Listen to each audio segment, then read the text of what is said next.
আসসালামু আলাইকুম। আমি জামাল হোসেন জামি বলছিলাম। আমি একটা হিউম্যান রিসোর্সে কাজ করছি।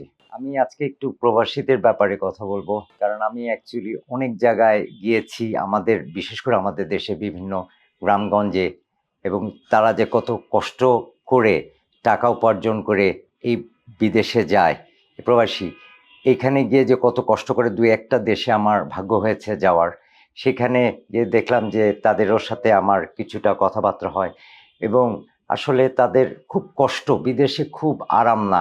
ওখানে তারা যে পয়সাটা উপার্জন করে প্রচণ্ড কষ্ট করে এবং আমার কথা হচ্ছে যে যারা কষ্ট করছে এবং তারা আমাদের দেশে এই টাকাগুলি পাঠাচ্ছে, তো আমার তাদের কাছে একটা রিকোয়েস্ট যে তারা যেন এটা ব্যাংকের মাধ্যমে পাঠায়। তার ফলে আমাদের দেশে রেমিটেন্সটাও বাড়বে এবং তাদের টাকাটা খুব সেফ থাকবে এবং তাদের পরিবার উপযুক্তভাবে টাকাটা যেন নিতে পারে।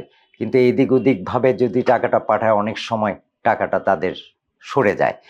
তো আমার প্রবাসী ভাইদের কাছে অনুরোধ এবং যারা নতুন যাচ্ছে তাদের কাছেও অনুরোধ যেন তারা বুঝে শুনে এবং তারা যেন ঠিকভাবে বিদেশে যেতে পারে।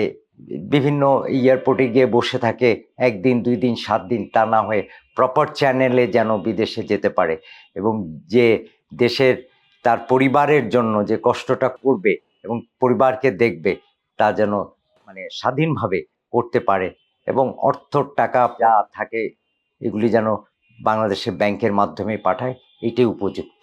আমি প্রবাসী টিভির সকল কর্মকর্তা এবং সবাইকে আমার আন্তরিক শুভেচ্ছা দিচ্ছি। আজকে প্রবাসী টেলিভিশন যারা বিদেশেও দেখছে, যার মাধ্যমে দেখছে, সকল প্রবাসী ভাই বোনদের আমার আন্তরিক শুভেচ্ছা এবং প্রবাসী টেলিভিশন আজকে অনেক এগিয়ে যাচ্ছে এবং প্রবাসী ভাইদের নিয়ে সব জায়গায় সবার কাছে পৌঁছিয়ে দিচ্ছে।